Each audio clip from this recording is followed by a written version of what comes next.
It looks like we have a pretty good lineup here, Tim. Are we getting close? I am counting, well, I think we just had a couple more join. I'm counting 7 now, which would be a quorum. Yeah, I think I see 8. Okay. Yeah, I think we're good to start. All right. Let's call the meeting to order. It's 1 minute after 2. The Downtown Improvement District meeting today, which is, what is today? The 18th of November, right? Yeah. Amanda, you want to take roll call here? Yes, absolutely. Michael Bishop. Here. So you're here, great. Eric DeLong. I don't think he's going to be able to join us. Mike Ellis. Jane Geitzen. Kurt Hasberger. Bob Herr. Yep. Emily Lokes. Here. Josh Lunger. Here. Andrew Martin. Jess Layden. Present. Denny Here. Sturdivant. Here. Pat Waring. Scott Weirda. Here. Daniel Williams. Here. Awesome. And I see Pat on here. I thought she was. Oh, and there she is. Yeah. Oh, hi. I'm sorry. Pat. Okay, great. I'll mark you here. Hi, Pat. Pat, Good afternoon. all right. So we have a quorum, 1, 2, 3, 4, 5, 6, 7, 8, 9. Yeah, so we can officially conduct business. Thank you. The minutes for our last meeting, September 17th, were distributed. Hopefully, everybody's had a chance to get you the package and read these. If you have any questions about them, first I'll take a motion to approve. This is Josh. I'll move to approve the minutes. All right. Anybody have any comments, changes, suggestions, omissions? Hearing none, let's do a negative vote. I need a second. Second. All right. Anybody opposed to approving the minutes as presented, say aye. I didn't hear any, so the minutes are approved. All right. And Tricia, are you here? Yes, I am. Hello. How are you? You want to walk us through the first quarter statements through the end of, 4 months through the end of October? Yes. Hello, everyone. How are you? These are your statements up through October 31st of this year, so 4 months into the new fiscal year. Your special assessments have been billed, other than the properties that are owned by the city and the Downtown Development Authority. Those will be getting billed here shortly, hopefully. Statement A is your balance sheet. Statement B is your revenues and expenditures up through the year compared to the budget. Statement C is the list of expenditures, which serves as your warrant, and that's what I will ask for approval for. And if anybody has any questions, I can try to answer them at this time or get back to you with the information if I need to do a little more research. Yeah, it's early in the year to really tell what's going to happen, but we did approve the budget as a no change budget from the prior year. So we're working off of similar budget to the year end June 30, 20. But I don't know, Tim or Melvin, you have any comments on it?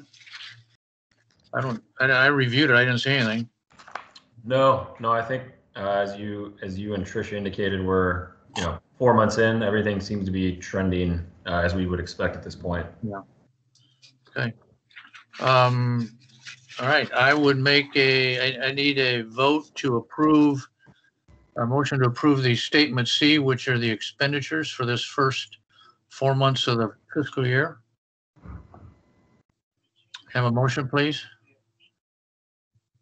Hey, Bob, Mike Bishop, I'll move. Okay, good. And a second? I'll second that. All right. And again, if anybody does not approve of accepting or approving the statement C, please say aye. And hearing none, they're approved. All right, thank you all. And thanks, Trish. Thanks, Tricia. All right. Next So, is, Bob, this is Pat Waring. Can I ask a question? Yeah, sure. I was looking at the personnel. Are there any changes that we made in personnel as far as benefits or I know at Grand Valley we're doing some extra benefit for some of the employees who want to take an extra day off. We're carrying over unused and accumulated vacation days. Mhm. So that, I mean, is the city doing anything like that? Are we under the city HR rules? No. Okay, No. so Tim, maybe that goes to you then. Are you able to provide any kind of mental health, or I don't know if that's an issue at DID, but I'm just asking. Yeah, I'd say it's a good question. I appreciate you asking. We, we could probably pull the staff, but I think we're mentally, I think we're all relatively healthy. I mean, we're dealing with all the same things that everyone else is. Virtual Okay. meetings. We haven't had to, fortunately, make any staffing changes at all during this unsettling time, and we haven't had to make any adjustments either to any of our HR practices. So things have remained relatively steady on that regard. We are trying to, over the summer months, we tried to gather in a socially distant manner just to see each other's faces and actually explore some of the social zones and, continue to be in and around downtown. But in terms of any changes, thankfully, we haven't had to make any. Okay. Thank Thank you. you. Good question, Pat. Anything else? Tim, who's going to take us through homeless outreach team? Is that you? Actually, I believe Tammy Britton from the city is going to join us. I think I saw her log on. Just maybe a quick intro, and Melvin, feel free to jump in if you have anything to add. I think as we've identified and talked quite a bit about over the past few months, if not years, homelessness is always a topic of conversation and interest for our work with the Improvement District. The city, I think more than they have in the past, has really taken a step into this space and is really active in both with the homeless outreach team, but also just in coordinating with some of the service agencies. And so Tammy was brought on, and feel free to correct any of this if I'm misspeaking, Tammy, but was brought on as a kind of homeless outreach coordinator. And so she's really kind of playing the point person for the city on a lot of these issues. So in the past, we want to invite her here, to introduce her to you all, and then just to share some of the work that the city has going on. So Melvin or Tammy, if there's other things that you wanted to kind of set up, feel free to jump in. Otherwise, Tammy, we'll turn it over to you. Okay, I can definitely go from there. Melvin, was there anything you wanted to add before I start? No, I think Tim did a good job covering it, and I'm sure you'll answer any questions that people have, Tammy. Yep, I'm happy to. So thank you all for having me here. My name is Tammy Britton, and I am working as the Interim Homelessness Coordinator with the City of Grand Rapids. Part of my responsibility is working with HOT, or the Homeless Outreach Team, and working to coordinate their efforts and day-to-day activities as they transition from being a response to COVID into being more of a mainstay, a homeless outreach team for the City of Grand Rapids. If you could just go to the next slide, I'm going to talk about the homeless. I'm going to give an overview of the homeless outreach team itself, and then talk about one of the projects that they're partnering on, where the main agency is actually Community Rebuilders, and what they're doing is a geographically targeted housing outreach program. So HOT, as we call it, the homeless outreach team, launched in April of 2020. It was a response to the COVID pandemic. The thought was, by dedicating fire and police personnel to the HOT team, they would be able to reduce the spread of COVID among homeless individuals. It started as 2 teams, and on each team it would be 1 fire and 1 police, so with 4 personnel total. Daily operations are from 6 a.m. to 6 p.m. Monday through Saturday. They respond specifically to issues of street homelessness, including addressing issues with businesses and residents. They assist in problem solving with businesses, residents, and service providers. I see on here I have not included their, but I can put that in the chat. You can either email them or call them. They usually respond, or they do respond, they commit to responding within 24 hours. And they only respond to issues of street homelessness. So recently, as they're moving beyond being a response to COVID, they've recently refined their mission and their goals. So the mission is to preserve health and safety and improve outcomes for homeless persons and our community. And then they have 3 goals. Goal number 1, provide timely response to concerns and complaints.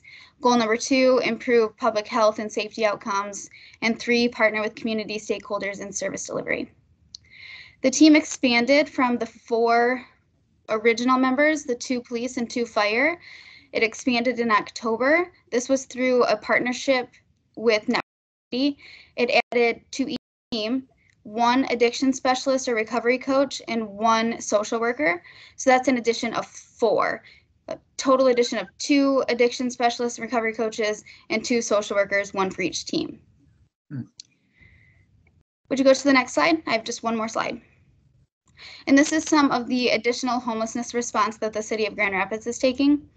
So they appointed an interim homelessness coordinator, which is me, to support HOT efforts, coordinate city service responses, and create an action plan for what is the homelessness working group. We convened work sessions with community street outreach partners to coordinate and maximize services, especially with HOT coming in to the space of homelessness outreach as a new outreach team. We facilitated investment for Network 180 partnership with the HOT team, which I just described. We also facilitated what we call the ARIS investment for the geographically targeted housing outreach program. This a lot of times is referred to as the Monroe Center project. And what this does is it helps unsheltered residents find safe, affordable, permanent housing. It was launched with the lead partner agency, Community Rebuilders, on October 20th of this year. And to date, 37 have been engaged with a resource specialist, 8 have moved into temporary shelter, and 14 have been connected to a permanent housing resource. I can't see it on the bottom of the slide, but I did include the link. I believe their website is updated weekly, and if you wanted to just get updates on this project, you can click the link and it takes you to the dashboard related to this project. So that's all that I brought and all that I prepared.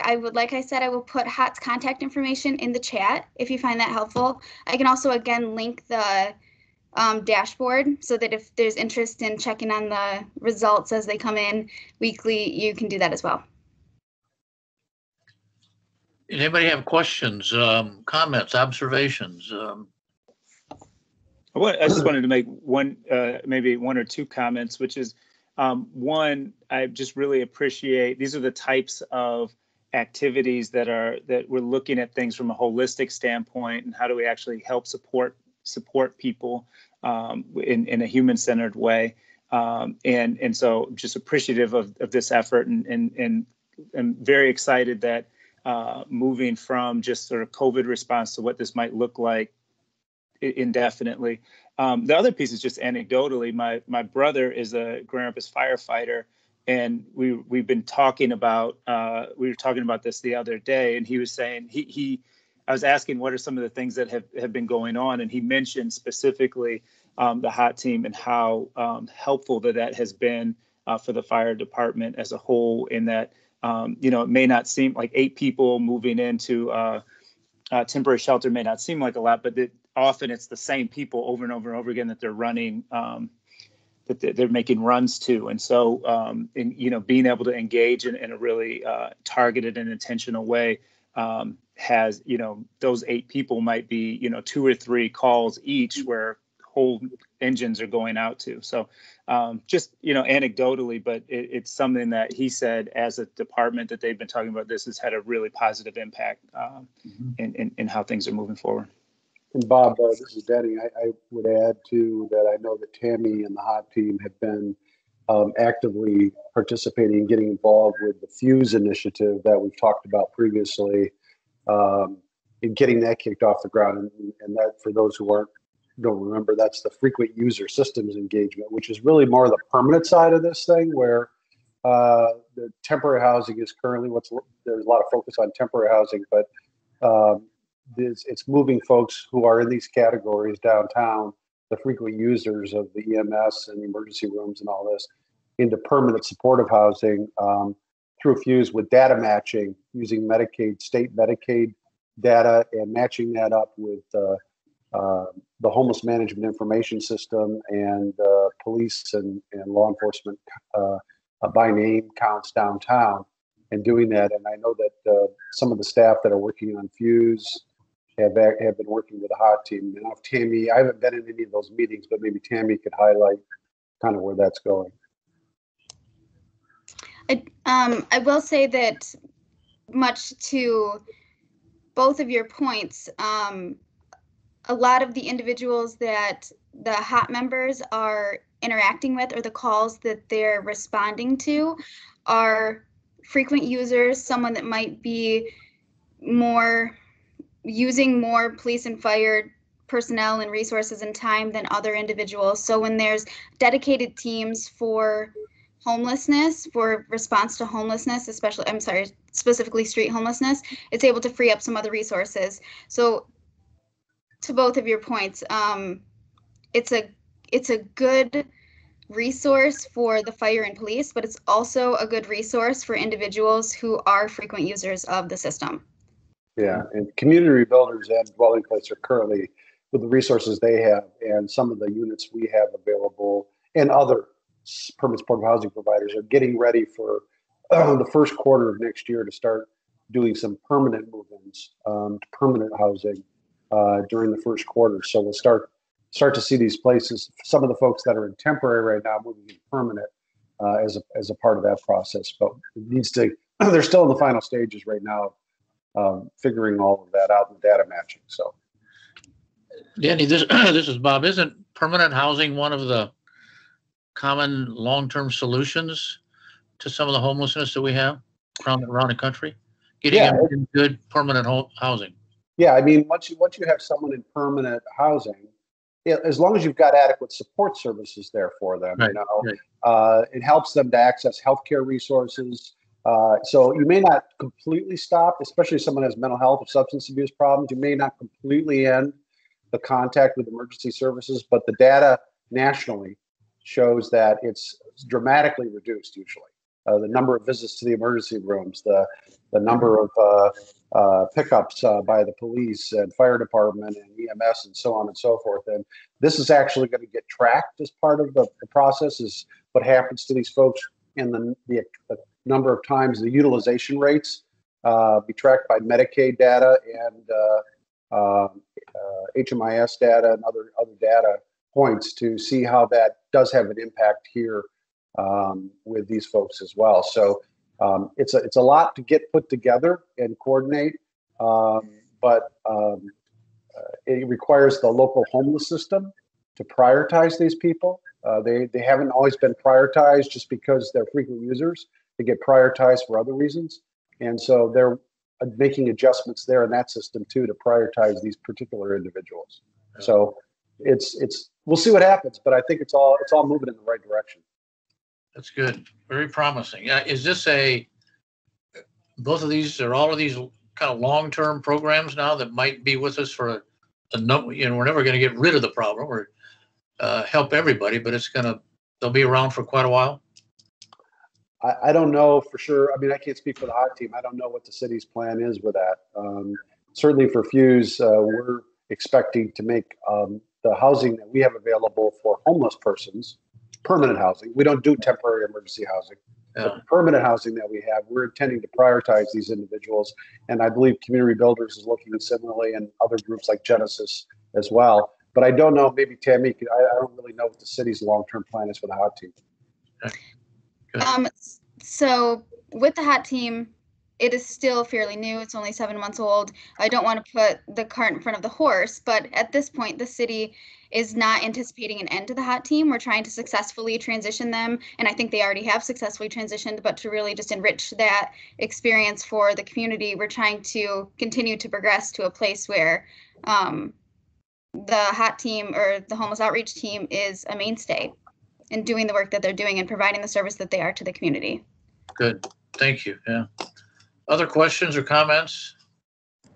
Observations? Tammy, I really appreciate it. And hopefully the downtown retailers and community downtown particularly are learning about it and are feeling better about the issue. I know it's been a thorn in a lot of retailers along Monroe Center and downtown, but hopefully they're getting behind you and being helpful.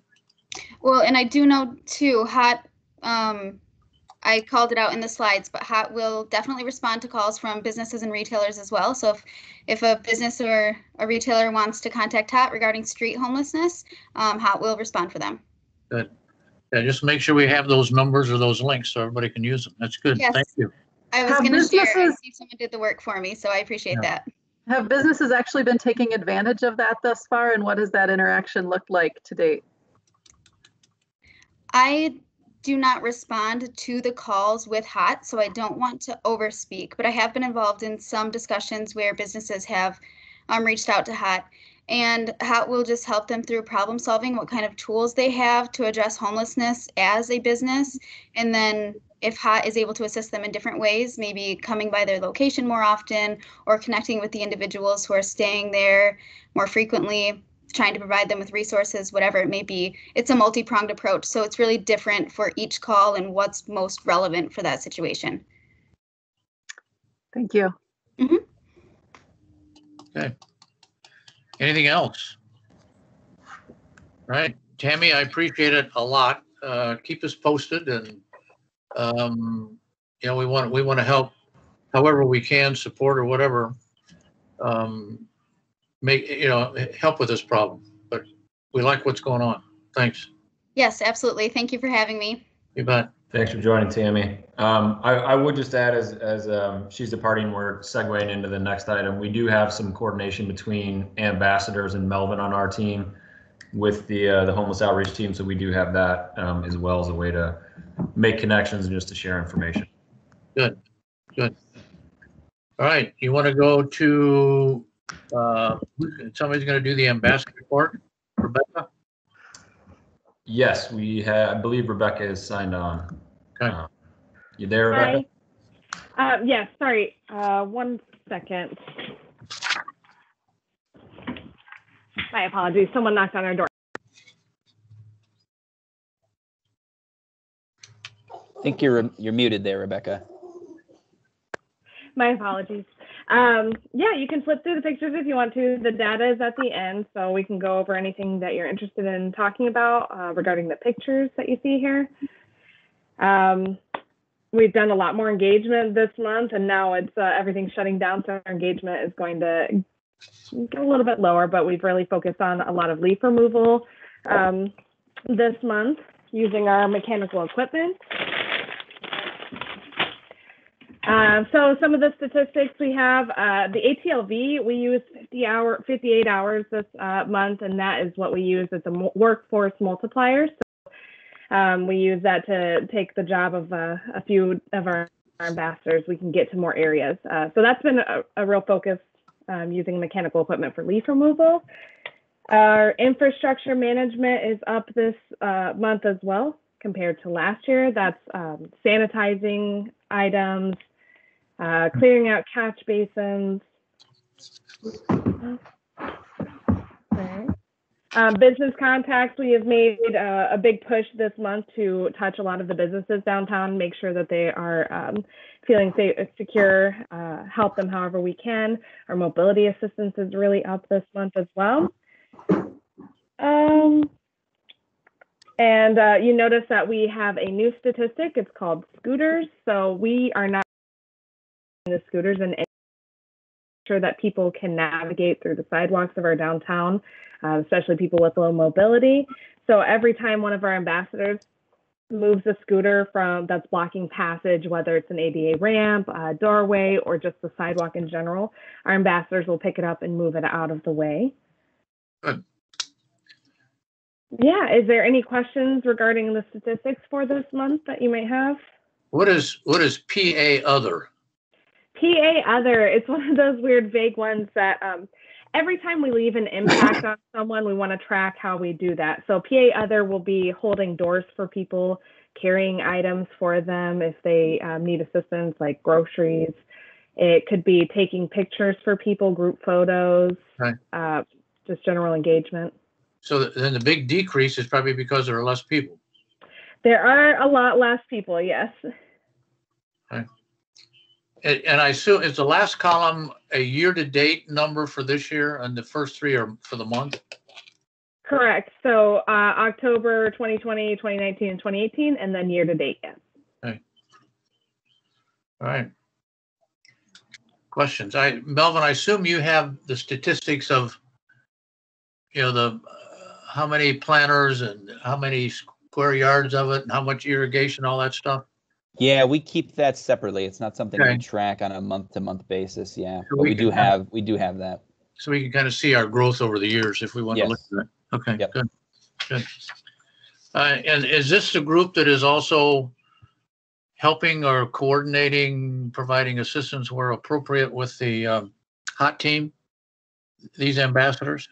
So the hot coordination is primarily through myself and Anna Marie, and then anything where the ambassadors would be useful to the hot approach would I would coordinate with Rebecca on that. So, for instance, they helped kind of get some folks moved along on Ionia Street into housing, and asked the ambassadors to come and do a big cleanup after those folks had left the area. And so they're working with myself on that, and I'm coordinating with the ambassadors on our end. So we're helping that way. Good. All right. We also, Bob, you might recall, we were conducting 5 a.m. morning wake-up calls on Monroe Center for a period of time over the summer. So that was all the ambassadors, and we used some of that information to help, just bring the hot team up to speed, and just so there was cross kind of pollinating of data. Gotcha. Good. All right. Any questions of Rebecca? Anything else there? All right. Melvin, go to planning and infrastructure update. Yeah. Hi, everybody. You can move to the next slide if you would please, Amanda. So the first thing I want to talk to you folks about is just give you an update on 3 of the infrastructure and beautification kind of in the next 6 months to a year. So first, if you recall, these beautiful trash cans here, it's the most prevalent trash can that we have in the downtown district. They function fine, but they leave a lot to be desired aesthetically. You can, next slide, please. So in the street space guidelines that were created by DGRI, we recommend new trash cans that are of a singular kind of a unifying style split between 2 colors. So black there, and then the gray or mercury, if you will. And then I talked to you last time we met about adding these trash cans throughout the Granville corridor.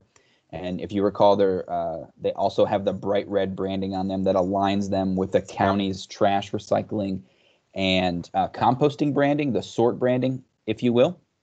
And so looking to continue this program on. So if you want to move to the next slide, that's fine. We ordered about a month and a half ago 45 additional trash cans, and they actually just arrived earlier this afternoon. Excuse me. And then the primary focus, rather than a single corridor, has been in trying to spread them out and replace as many of the existing wire or temporary trash cans throughout the district that you saw earlier. And so with the 45, which will be rolling out here in the next month or so, we'll have replaced all of the trash cans that we manage on the west side. You can roll through the next couple of slides until we get to the Portland Lou thing. That's fine. We'll have replaced all of the trash cans on the west side, and we'll actually have added additional trash infrastructure Yeah, right there's good. We've added additional trash infrastructure where we had previously identified gaps. So not only we're replacing infrastructure, but we're filling in and adding infrastructure to the district. And replacing those temporary cans allows us to move those to other areas where we need to add additional trash infrastructure. Winter's also approaching. We tend to lose a couple of cans to plows every year. So they also help in that regards too, being able to quickly replace additional trash can infrastructure. The other two projects I want to talk about are focused primarily on the Ionia Corridor. So the first is, if you recall earlier in the summer, we added some social zones to Ionia Avenue. As part of our deployment of social zones, we also deployed additional greenery to kind of soften the areas, make them more aesthetically pleasing, and be an attractant to folks. So on Ionia Street, we added these like half whiskey barrel planters up and down the first two blocks throughout the social zones. We've since removed most of the social zones on Ionia Street, except for one or two. And so we still had these planters left over. So we decided to leave the planters out on Ionia. We've added them to the amenity zone on the exterior of the curb. And then we've engaged McCandy, who put these together, to add a couple of more to them to kind of fill them out and continue to fill these out through the first two blocks. So we're going to keep these out all year and add them to our annual 4-season planting cycle to continue to add green space and soften the Ionia streetscape. Do you want to move to the next slide? Oops, sorry, there we go.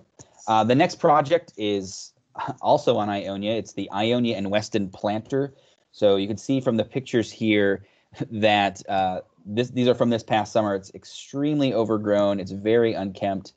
I actually found some older pictures of it, dating back to 2007. It is almost always looked like this. So even when it was newer than this, it still has always just kind of looked really shabby and just been kind of undercared for. In addition to the overgrowth in the planter bed, we have missing trees, we have dead trees. Some of the other infrastructure, like the tree grates there, are tripping hazards. And then there's actually irrigation in the area that doesn't seem to work and hasn't seemed to work since it's been installed. So just a lot of broken infrastructure. So I've engaged McCandy, who is our beautification contractor, and then also Stout Creek Landscaping, who we've used in the past, to help kind of create a design for the park that will be workshopping with some of the local area neighbors to kind of feed into and be able to provide some input into the design. If you want to move to the next page. And one of the things I talked to McCandy and Stout Creek about was thinking about this space less like a giant planter and more, in my mind, like a micro park. It's really the only significant green space in that area. And so there's a real opportunity for us, both with the green space and the space surrounding the planter, to really provide some sort of activation or vibrancy. And so looking at some of the things that we could do to kind of make that area a lot more attractive for folks. So adding cafe seating, maybe some amenities like ping pong tables or chess tables. Obviously, we want to add some more trash and dog amenities, because that area is used quite frequently by people walking their dogs. And then also it presents an opportunity for us to do some cool these houses where we can hang hammocks. Kim and I have been talking about some musical benches and light up things as well. So there's some really cool opportunities that we can kind of advance forward in that space and make it much more inviting, which will also tie in pretty well to the alley activation we've done on the other side of Hopcat that feeds right into the newly redesigned space in front of the arena. And we can pause there, and I'll take any questions about those three projects. Yeah, Ionia Weston looks like it needs help. It does. Looks like an old photograph. Jeez. Yeah. Now those are from my phone from July or August. Yeah. Good. Hey, Melvin, are the red things jungle gym kind of thing? The red house looking structures, they're actually hammock stands. Oh, they're by an artist, and the guy's name escapes me, but yeah, they're just fancy hammock stands. So you can't see from the picture, but there's hooks or some sort of connecting mechanism in the corner. You can actually bring your own hammock and kind of connect them in there and jump on in and have a swing or a sleep or read a book or whatever you'd like to do in a hammock. Okay. Somebody will make a 10 out of it. Yeah, Right. Yeah. possibly. Looks like Jess, did you have a question? Yeah, I was wondering, the new trash cans that we got, which look awesome, by the way, or were we able to source them locally? We use Landscape Forms, so they're based out of Kalamazoo. Oh, that's as local as you can get. Yeah, it's pretty close. Cool. Yeah. Cool. Thank you. And I would add, I don't know, Melvin, I might have missed if you mentioned this, but those were DDA. Most of these projects would also be funded, given their infrastructure, through DDA, with the DID potentially stepping in on the maintenance side. Just wanted to put that up. I did mention that, but thank you, Tim. DDA typically provides the capital, and we take care of it. Okay. All right, we can move on to. Yeah. So the next thing is I wanted to also take a few moments and provide just an overview of the operation and maintenance of the bathroom facility that was recently installed on Weston Division. So we can move to the next slide. So I think one of the things that became abundantly clear through the process for planning and implementing this project was, for it to be really successful, we had to implement a high level of maintenance and care for the facility itself. And I just want to plug here for Rebecca and her team. Like, to that end, the ambassadors have really done a great job at ensuring that the facility is clean. They've been cleaning it at least 3 times a day, which means it's been cleaned over, the slide says 200 times, and I made this report back in like late September. So it's actually way higher than that now. But the fact that they've cleaned it so much is so great. And you can see some of their cleaning in action, even in the crazy blue light of the night where they're cleaning it. So they've just done a really good job at maintaining the facility and keeping it clean. Every time I'm by it, I stop in and check it out, and it's always been clean every time I've walked in. The folks that I've run into on the street are talking about it. They always talk about how clean it is too. You can move to the next slide. Melvin, Melvin, this is Bob. Are those that are using it, respecting it and trying to keep it clean? I think the amount of incidents we've had where it's been like significantly dirty or misused are on the lower end of the side. I think, for the most part, I mean, you're always going to have that with any public restroom facility, but I think for the most part, from the reports that I've read from the ambassadors, it's your typical usage where they've, got to clean some stuff up that people have left behind, and there's maybe some garbage on the floor and wipe things down. But I think on the whole, it hasn't really been too bad. They haven't used it yet. Okay. Good. Yeah, I don't really think it. I think if it's happened, it's been pretty far and few between. Okay. One of the other items I really wanted to underscore was like how quickly the community began utilizing the facility. So you can see, like, basically in the first 10 days or so, we had over 1,100 users of the bathroom, which equated to a little over 90 folks using the bathroom a day in the facility, which is great. And to me, this kind of usage, like so quickly after completion, like really highlights the need not only for like this specific facility, but more facilities like this in and around Hartside, but throughout the entire district as well. You can move to the next slide. And then after the loo had been in operation for a few months, we developed and distributed a survey to all the nearby businesses and neighbors. So about 70 people in total, just asking like how they thought the loo impacted the neighborhood. And as you can see, we got about 31 responses back, and on the whole, they're pretty positive. So most people said that the loo is better and we need to add more. But one interesting thing I noted in the responses that we received, they really reflected that facilities like this were pretty integral for the neighborhood's continued growth and ability to thrive. And additionally, we receive comments all the time about people are observing less and less instances of public urination on buildings and in alleyways and just in general in the surrounding area. And I think those points really show like how important this work has been for the neighborhood, and also kind of helps us project that this work will continue to be important, and infrastructure like this will continue to be important for the downtown district as a whole. And I think that's the last slide. Melvin, is this connected to the city's sewer system? Yeah, so this is a completely flushable toilet. Oh, great. You go in and it's not like a porta potty at all. Okay, good.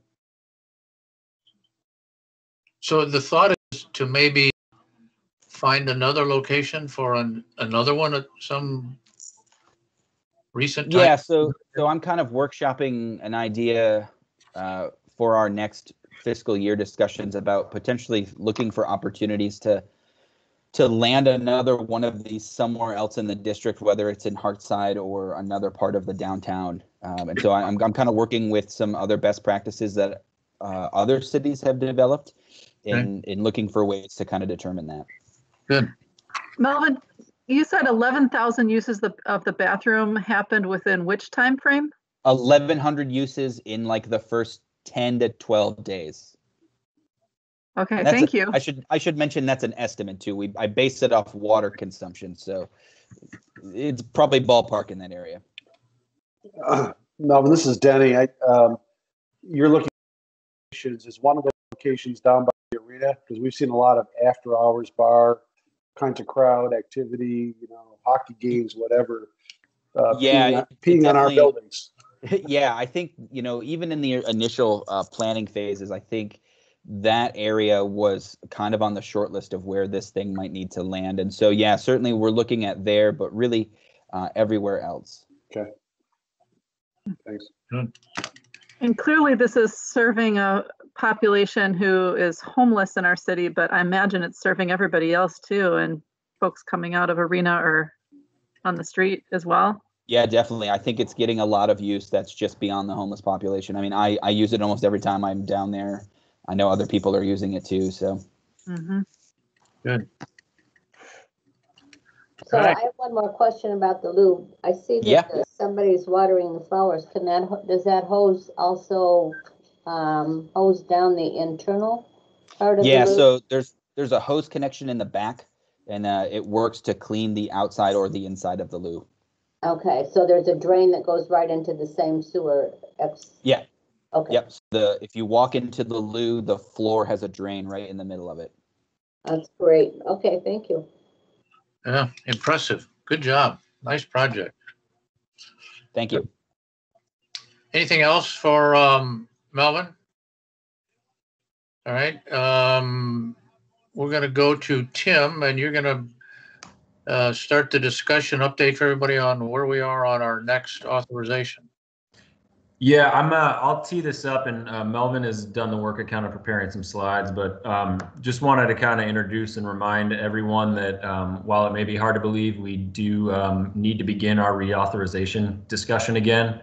As you recall, we did a 1-year extension last year in light of the onset of COVID back in March, and so we are beginning this process again, and kind of just want to make sure that all of us are on the same page, given that you're going to have to ultimately approve a plan and make a recommendation to the City Commission sometime in the spring of 21. So as a reminder, we have a subcommittee of the DID board, as well as a couple of additional property owners that have begun meeting.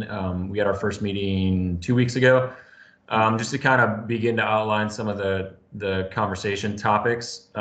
Melvin those, and today really an opportunity for us to kick this discussion off with you, hear your thoughts, your feedback, and really just want to kind of put everything out on the table to understand how you want to approach this going forward. So I think with that, I will let Melvin kind of walk you through this. But Bob, Denny, Scott, or anyone else that was involved in that committee meeting, please feel free to jump in if you had anything else you wanted to add before we started.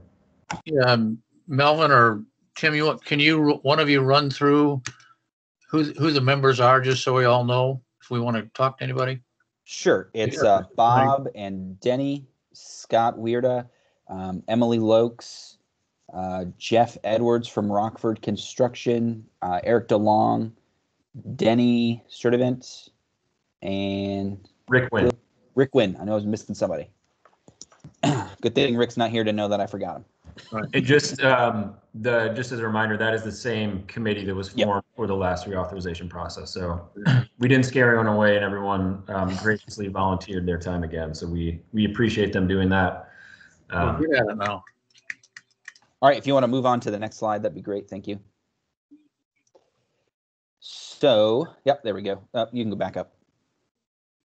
Sorry, there you go. So I just want to remind everybody of the process of the engagement and timeline. So like Tim said, we just had our first reauthorization committee meeting about 2 weeks ago, and we're continuing to meet internally, talking about last year's plan and moving some things forward to the committee level and then also the DID level. We'll land our second reauthorization committee meeting next month, which is only a couple weeks away. And then beginning in January, we'll also have another meeting, but we're looking kind of January or sometime in Q1 to get a survey out to stakeholders, just asking some questions about current things that are going on, things that have changed since last year, where they project they might be in a year's time, 6 months' time, things like that. We might start rounding up some individual stakeholder meetings, and then we'll hopefully be looking at some survey results pretty quickly after that, and then adding some mailers, continue in February, adding some mailers, continuing to push the survey, additional meetings. We'll continue to land authorization committee meetings, and ultimately looking and moving toward April, where we get the hearing on necessity and the plan presented to the city commission. Next slide, please. So this is kind of the similar. Yeah, Melvin, go back. Did you miss the first slide, kind of the agenda of the committee? Yeah, it's not on there for some reason. Having some formatting issues. So we'll walk through each of the items that the committee talked about. So we'll get a full picture of what went on. And so this is the timeline that we used last year to get through the process. I'm not going to go through this, but you can kind of see it there. Again, ultimately, we're moving towards that April deadline of getting our plan submitted to City Commission for authorization, with the resolution happening in May. We can move to the next slide. So last year, you recall that we hired Puma to assist us through the reauthorization process, and they had some recommendations for us. And I want to highlight some of those recommendations just kind of going forward. So establish a baseline service level agreement with the city. So Tim and I have worked on that. We anticipate the execution of that being relatively soon, with a start date of January 1st, 2021. The other piece was expand or strengthen the Downtown Ambassador Program by adding specialized outreach ambassadors. While we did not do that, the city did launch the Homeless Outreach Team in April of 2020. And then continue to expand and strengthen the ambassador team by increasing the starting wage, which we completed during our last reauthorization last year. And then other recommendations that were put forth but not implemented were expanding the existing safety ambassador program, an annual special project surplus spend down, increasing the DID's marketing and communication, and increasing the DID's admin cost share. Move to the next slide, please. So one of the things we worked on at the committee level already is providing or trying to put together a framework for a survey that should go out to stakeholders, trying to understand the economic impact of the pandemic and where kind of businesses are and where they kind of forecast themselves to be, like I said, in about 6 months or to a year. And I don't know if the survey is next. Amanda, I think the survey might be after this presentation. If we could just kind of fast forward to that, and we'll back up. Oop. Maybe it's not on here. I'm not sure. We do have a survey. I believe it was included in the packet that you guys have, that you received prior to the meeting, and just kind of wanted to look at what other things should we consider engaging stakeholders about. I don't have it pulled up directly in front of me, but I know some of the questions that we had asked were looking at the services that the DID provides, how the DID can continue to use those services to support businesses during this time and going forward. Some of the questions were specific to retail and restaurants, and looking at like how they have been impacted in terms of their staffing levels, but also their levels of having folks come in and patronize their businesses. And then we had a specific set of sub-questions for office space tenants, asking questions about if they were open, if they were having folks in their office, what sort of capacity they had to keep people in their office, and then when they anticipated, if they anticipated at all, having their staff return, into what level would their staff return. So just kind of wanted to open it up. Are there any other questions that we think we need to be adding or asking? Melvin, the draft of the survey is included in the package. I think it would be good if, certainly if anybody has any observations or wants to add now, but certainly any of us could read through this, think through it. And Yeah, for sure. back to you with additional considerations, how to ask them, what to ask, and so forth. I think Yeah. it's a great process to go through. We just need to make sure we get it right. So I would. Yeah, I'd love to see a draft of that survey. I mean, I think that part of the value of it is an education piece as well as a survey piece. And this is a year where there almost needs to be a business case for the work that's being done, presented to businesses in a way that's super clear, even before they're responding to it, as every dollar counts a whole lot, as you can imagine, in this environment. So, even anecdotally, I think laying it out in terms of here's the problems that we understand that we exist to serve, and I sort of identifying the problems that we're trying to solve and the work that's been done. The Lou's story is anecdotal, but that's a real problem for businesses downtown. And I know of more than one business who moved out of downtown because of public urination and things that were on their doorstep when they came in the morning. I mean, so if you name the problems and then also expenditures and work that have gone into addressing them, and people can see a sort of direct correlation between things that would be individual expenses that can be done more efficiently on a citywide basis. The business case here is greater efficiency through collective expenditures, and figuring out a way to break that down in a way that's super compelling is important as built into surveying.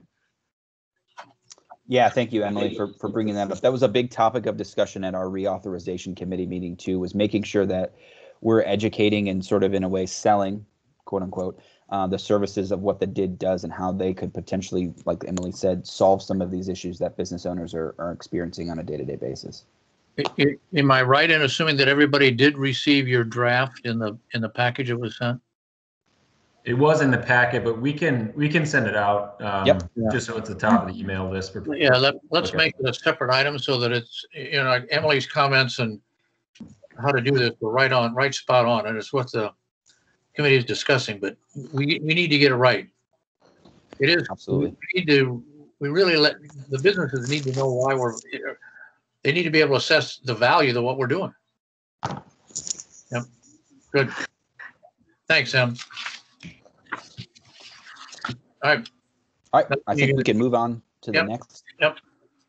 So I'm going to pitch this back to Tim because he can speak a little bit better about this than me. And so one of the characteristics that has changed since the last reauthorization is the potential for residential properties within the improvement district to be part of the assessment role. So I'm going to give that back to Tim because I think. Yeah. Thanks, Melvin. Just as a reminder, I think we've talked about this a few times around these meetings, just that the state legislature changed the law to the Public Act, which allows business improvement districts in Michigan, to the point that previously properties that were classified residential were excluded, meaning there was no opportunity for local units of government to include them. They have since changed that to essentially allow a local unit of government, in our case, the city, to make a decision or determination to include properties classified as residential in the DID role. So again, this has to go to the city commission. They would have to approve it to do that. I think what we have identified is that given that change, it's worthy of a discussion. What we talked about at our committee was just doing the analysis to understand what it would mean from a revenue standpoint, what it would mean from an impact on residential owners in downtown, and just having that information at hand so that we can make an informed decision and recommendation to the commission. We're by no means saying that we're going to make that recommendation, but I think we want to know what that information is going to tell us and go from there. Jim, doesn't the current assessment include apartments because they're considered commercial building? Yeah, that's an important distinction. So apartment buildings are classified commercially, so they are already included. This would apply to condos. And I believe there is one single family house within our improvement district. So only properties classified residential which in our case is primarily condos, would be impacted by this recommendation if it went forward. So we're going to look at how many of those are and what the assessment would be. And the assessment might be, it's taking the fixed dollar of the assessment and just spreading it over more property. So some people's would go down and condo owners would go up. But we're trying to figure out what that impact is, right? Trying to understand the impact and if this is the time to do it. Right. What has been the historic argument for aligning this with businesses exclusively? Is it about just increasing foot traffic and commercial business at downtown, or is it about property value more broadly? I think it's all of that. I think why it has been aligned this way previously is because of the way the state law was written, and quite honestly, at the time it was written, downtowns were not a residential neighborhood. This was back in the early to mid 80s when downtowns were kind of vacant, hollowed out. The trends that we're seeing today were entirely different. Everyone was leaving, and so I think the law didn't contemplate that this would be a thing that had to be, addressed. Yeah. This is Denny. I said this before, but I think it'd be a great idea if Eric, I know he's not on the call today, but Eric could take the temperature of how Mark Washington and some of the city commission members feel about including the residential in it into the assessment, because of we wouldn't want to get into a big debate at the hearings over all of this and have the city commission come at this without knowing what's going to be blindsided by it. So I know Eric maybe can do a little bit of questioning of it, because they can nix whatever we recommend. And I just think it's a good idea to understand what we're up against, if we're up against anything at all. Right. And that's a good point. We may find that it's acceptable, but maybe not this year. Yeah. Right. Hey guys, this is Scott. Another point, we've never really talked about benchmarking that against other cities in impact. So I think maybe down the line of what Emily was talking about earlier of showing the value and things like that, it probably would help to even understand, what other communities do, just so we're not kind of an outlier. Right. It was changed. The bid authorization was changed or bid statutes across the state. So we know that it just happened this year. So we don't know what else is going on across the state, Detroit, whatever. But certainly I think Puma, who we're going to contract with or want to contract with, can give us some of that good benchmarking. I hope they could, Scott. That's a good idea. Yeah, and we'll get to that point in a moment here. But yeah, I think that's part of the work that we would want them to do, both to look at how other communities have dealt with this, what a formula might look like. To Denny's point, I think we want to make sure we're having conversations with our local elected officials. We want to make sure those are informed with good information and data. So this, I think what we've identified is that it's worthy of some analysis, some additional discussion, but we're quite a ways away from making any sort of recommendations at this point. If we move to the next slide. Yes. So one of the other, let's actually move to the next slide. There we go. This is almost the same conversation.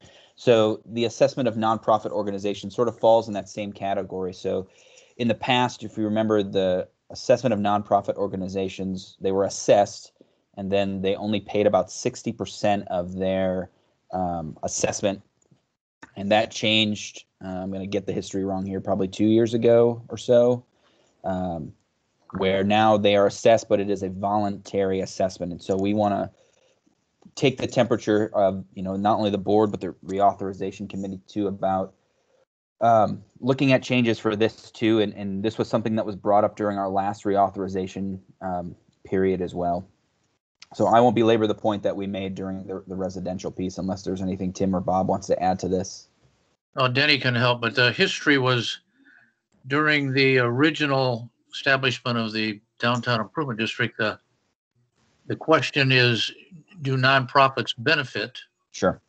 From similar to for-profits or anybody else? And then I think, the decision was they do benefit.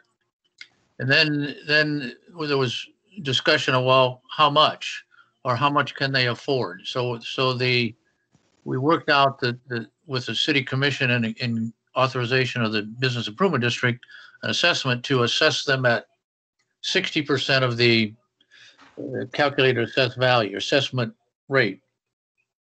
And then, as Melvin indicated, I don't, for some reason, the decision was made several years ago, 3, 4, 5 years ago, that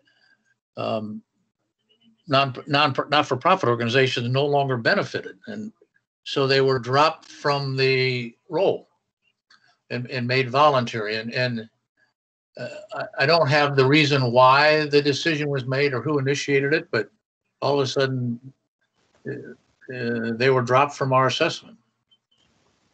Hey, I have a question regarding that. So it's pretty clear to me why a residential property owner could potentially get value from the DID, and just escalation of property value and the desirability of their neighborhood and walkability of it downtown. It's pretty clear to me the value to a business.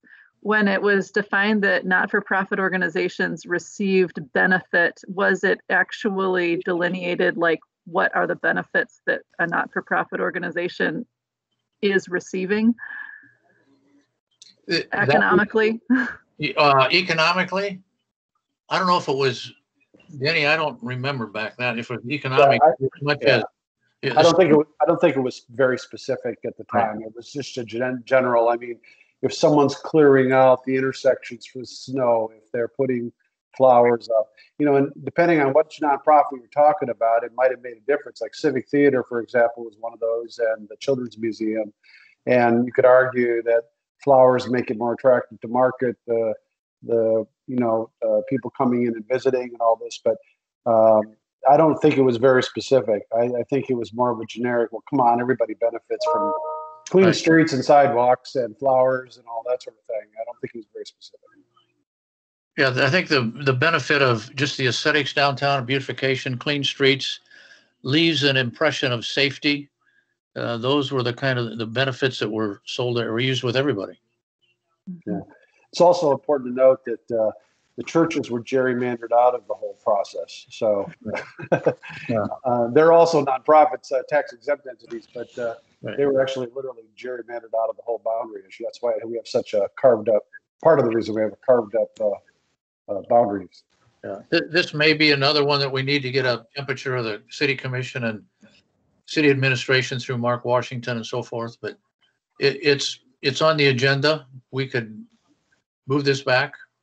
Can I, we do have Dick Went on here, and this is a topic of discussion that's come up a lot. And I think the historical timeline, just so we're all on the same page, might be useful. Dick, is this something you could jump in and just give us a quick tutorial? A historical tutorial, I'll be happy to. And Denny, I think, has picked up on a lot of it. Back when the DID assessments were first put in place, a determination was made by the city commission back then not to assess nonprofits. And under the statute as it was written then and under the laws as it is written now, they can be included in the assessment, but it requires the affirmative act of the city commission. It was determined back then, rather than requiring an assessment, to do a voluntary, it was called an assessment, but a voluntary payment, both to nonprofits and to governmental entities. For some reason over the years, as knowledge of this, that morphed into a formal assessment of nonprofits, which was not legal. In other words, nonprofits could not be assessed unless the city commission had approved the assessment of nonprofits. And so it went back to calling it not an assessment, but a voluntary contribution. Once it became a voluntary contribution, I think the assessments, Tim, fell off a little bit, or the payments fell off a little bit. Yeah, there was a pretty marked drop once it was no longer an assessment bill. Now they get a different invoice essentially. And Denny, as I recall, you're absolutely right that the churches were carved out. And as I recall, one of the lead opponents to including nonprofits was the Children's Museum. Yeah. And you mentioned that. Yeah. I think so. It's interesting, Denny, that, or Dick, that how this, you're saying this worked, because the formula was specific. The formula that is we're following for the assessment specifically talks about nonprofits as if the city commission had approved assessing them at the 60% of the assessed rate. Yeah, and they had not. I mean, I think that was arbitrary. 60%, Bob, I think, was arbitrarily determined administratively. Huh. That's okay. So we would need to go back to the city to see if, in fact, they are willing to let this happen, to get their affirmative approval. Yeah, and as Dick's kind of touching on, that would be part of the finding of benefit in the resolution for the DID role. Right. So that the city commission would have to approve that, and then the plan in order to allow that to happen. And again, I think as we're all describing this, is a conversation. Whether or not this is a recommendation we want to make, I think is gonna, I think we'll make that decision a few months down the road. Yeah. Well, let's not belabor it here, but it's something that the committee's got to deal with, and probably to get some discussion with city officials before we make any kind of decision. Right. Yep. Right. All right, we can back up a slide now, if you don't mind. Thanks, Dick. That's helpful. Yeah, thank you, Dick, so much. That was great. The timeline. The other piece was looking at the snowmelt districts. So currently we operate 3 different in quotes here, snowmelt districts. They're all really one snowmelt district. There's kind of separated by different geographic locations. And so looking at potentially combining those 3 areas, and for those of us not in the know, it's the Monroe Center Snowmelt District, the Monument Park Snowmelt District, and the Camp Isle Promenade Snowmelt District. And really assessing those as a singular district rather than 3 individual districts. And some of the reasoning for that is just the inequity that exists on some of the snowmelt, kind of leans back into that nonprofit piece, where we have nonprofits kind of bordering one snowmelt district, and if they don't pay their assessment, then the snowmelt district tends to be underfunded. This was something we started to dive into last year but I don't think we really managed to get it across the finish line. So we can advance now 2 slides. Well, it's just something we need to deal with. Yep. The other we found is that the Monroe Center, in particular, has a pretty substantial surplus that in that the usage, the energy cost to do it has gone way down from where it originally was. Mm-hmm. So we'll probably see those assessments drop. Yeah. One continued theme that we wanted to talk about from last year to this year was continued coordination now with the homeless outreach team. Prior, if you remember from the PUMA recommendations, was adding our own outreach ambassadors, but I think the landscape has changed a little bit in the last year that since we've undertaken this process. And so looking at, is there opportunities for the DID to interface with the homeless outreach team differently? How can the ambassadors continue to be a part of those conversations? We can move to the next slide. And then also the potential for the inclusion of the Sheldon Boulevard right-of-way. So over on Sheldon Boulevard, some investment was made to enhance the streetscape. Unfortunately, the streetscape falls outside of the improvement district boundary, and so we are not maintaining it. So we have planters there that are not being planted, or planters that were planted when they were built, but no one's really maintaining them in terms of turning the irrigation on and off, cutting back the weeds, making sure things are looking good and being taken care of. And so it's a potential for looking at us to draw in these right-of-way boundary lines so that they can be included in the DID, so that the ambassador team and our other contractors can begin taking care of the area. So there's not really a discrepancy in the service model along what is essentially one block of street. Okay. And then I think we've got one more. I'm going to move to that. And then the other conversation is what do our what does our renewal term look like? Is it, do we want to consider just another 1-year extension? Do we want to build a 3-year plan that builds off what is essentially a 1-year extension with 2 changes? Does it need to be longer than that or shorter than that? And all the considerations that need to go into kind of determining what that term essentially is.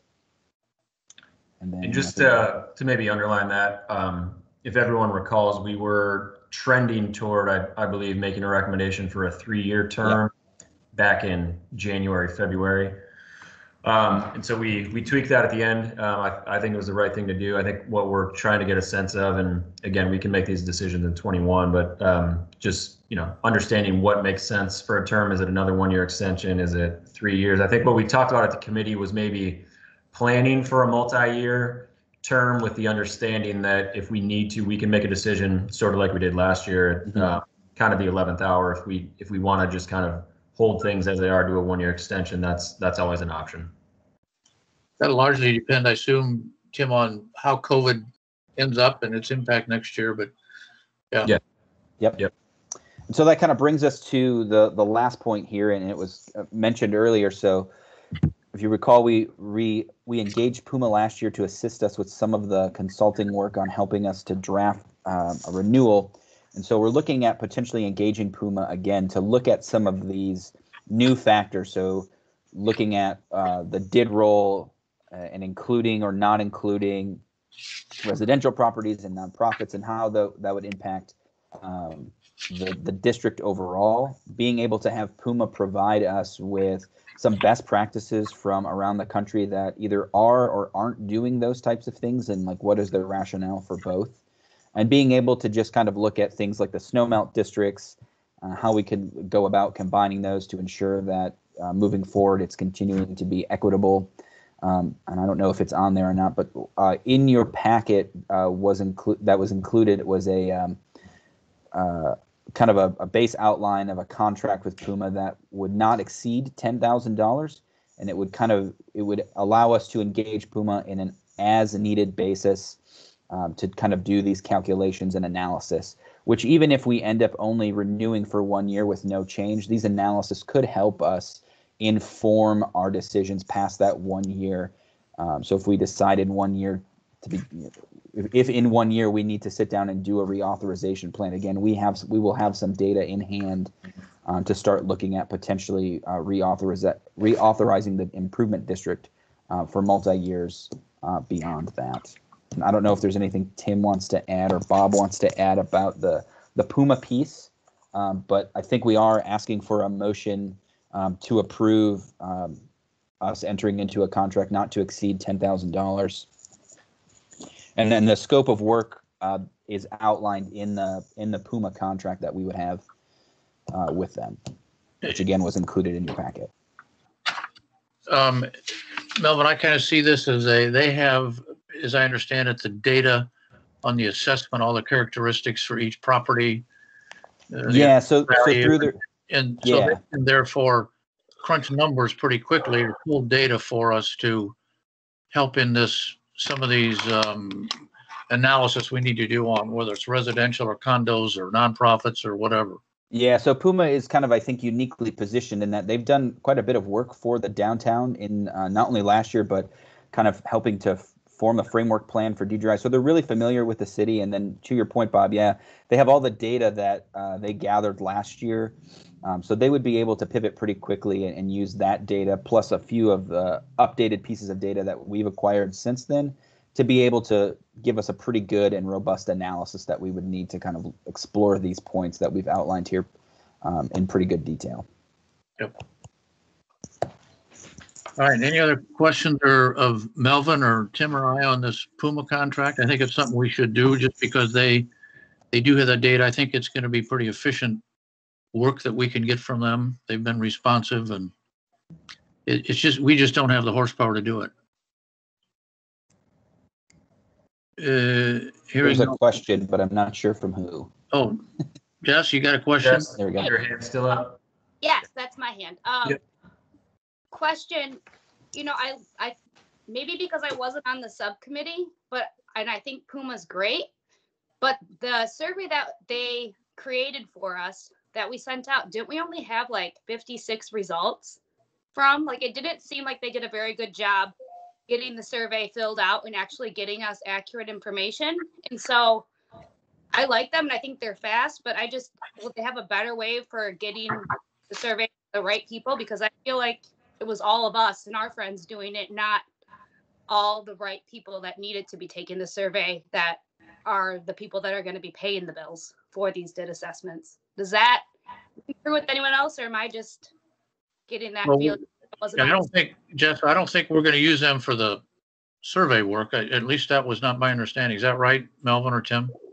No, we're not going to be using them for that. Their role this time would be strictly analysis and best practice recommendations. As it relates to the assessment and. Yeah, Right. And The specific to survey these piece. items, we Yeah, were go just ahead, kind of on specific to the items. We were just kind of highlighting the nonprofit analysis, the snow melt, the residential component.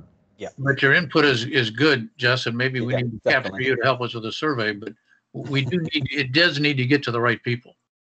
Absolutely. Otherwise, it's just not a good survey. Cool. Well, thank you for letting me. Yep. Anything else? If not, Melvin's asking for a motion. I'll ask for a motion to approve engaging Puma for this reauthorization for under their contract for not to exceed $10,000 in time and material, and it's directed by us. Can I have a motion? Or a support, rather? I'll support the motion. And a second?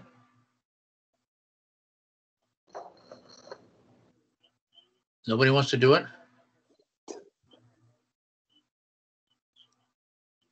Well, I'll make that. I thought somebody said the motion had already been made in the past second. So yeah, if you need a second, I'll throw it in. This is Denny. all right. Anybody call for a vote? Anybody that voting no on entering into this this agreement with Puma, say aye. Hearing none, we're approved. Okay. Thank you all. Thank you, everybody. Yeah, it'll be worth our time with that one. Tim, you want to give us an update? Yeah, I'll give you a couple updates.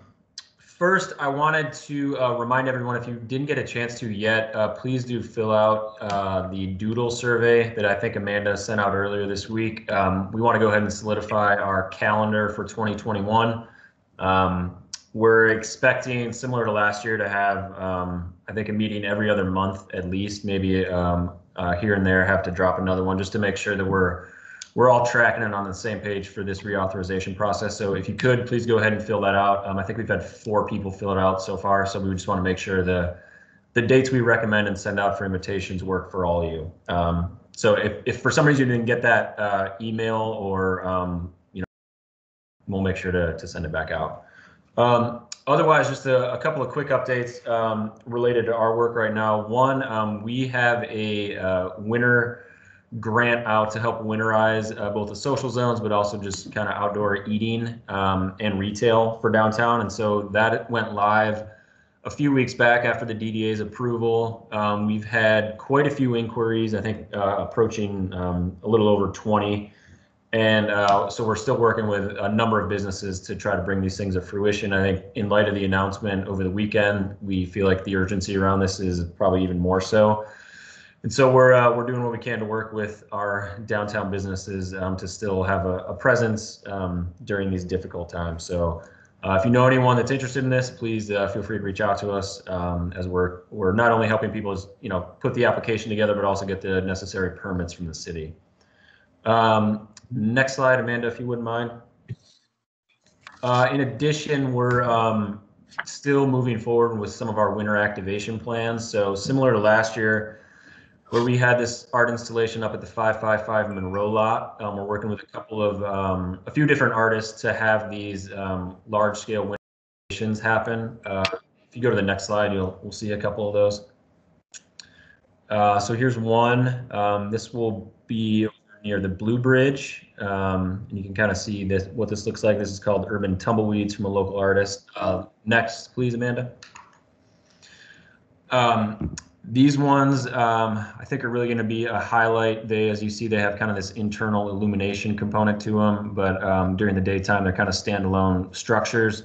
These will be at Anabawan Park, and kind of in recognition and in honoring our local tribes. We're working with the Grand River Band of Ottawa Indians to help design one of these that we'll keep and have installed on the Riverwalk. But we think this will be a big draw at the park, right on the river during the winter months. I should add that all of these will begin in January. And so we're planning some activities and events around those. We're obviously watching and monitoring any sort of public health shutdowns or guidance that will kind of inform our activation strategy. But at this point, we're still moving forward with our plans. And then the next slide is, I believe, the last installation. So this is from the same group that did the prisms last year, and these will also be up at the 555 Monroe lot, right near the skate park. So this is a little more of an interactive installation.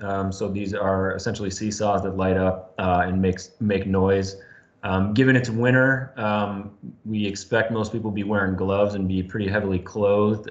That said, we'll making sure that these are sanitized and cleaned after use, just so people feel comfortable using them. But we are trying to do our part to create activity and interest in downtown, even during the cold winter months, with really an eye toward the spring and these vaccines that we're continuing to monitor, as I'm sure all of you are, as a kind of a light at the end of the tunnel to get things resumed and getting activity and vibrancy back in downtown. So that's some of the winter stuff. Just a few other highlights to note. One, if you haven't seen it yet, our downtown skate park did open back in October. Given some of this warm weather we've had, we're seeing quite a bit of activity up there, and some new murals were just installed. So if you haven't seen it yet, I'd encourage you to go check that out. In addition, the Van Andel Arena Plaza, which we had been working on over the past couple of years with our partners at the CAA and ASM Global. That has finished up, and the fence, I believe, came down this week. So that's a new public space in downtown. It's really sort of softened what was a little bit of a vacant, harsh edge in the kind of on a primary corridor. So we're excited to see that come to fruition, and hopefully you can get down and check that out. Related, we're starting design of another public space amenity, which is the Lion Square. So that is where Lion Street dead ends in between the Amway Grand Plaza and the Convention Center. I think, as several of you probably know, it's had a couple of different iterations over the years, but we're excited to continue to move that forward. That's a partnership between the city, the DDA, Amway Hotel Corporation, the CAA, Sibsco, and WinQuest. So a number of partners are involved in that. And I believe those are all of the things I wanted to highlight. So if anyone has any questions, I'd be happy to take those. Any questions of Tim? A lot going on. It's going to be nice. Thank you. All right, hearing none. Now it's time for any public comment. Anything that anyone public wants to make a comment about anything? I don't know if we have anybody in the audience. I don't see anybody, but hearing none. Anything, any of the board members, good of the order that anybody wants to talk about, comment on, or forever hold your peace? Hearing none. I'm going to move for adjournment, and I want to thank all of you for today and another Zoom meeting or whatever we want to call these, and certainly wish everybody a happy Thanksgiving, and take care of yourselves and stay safe. And with that, we are adjourned. Thank you all. Good input. Good meeting. Thanks. Thanks, Bob. Thanks, everyone. Yep.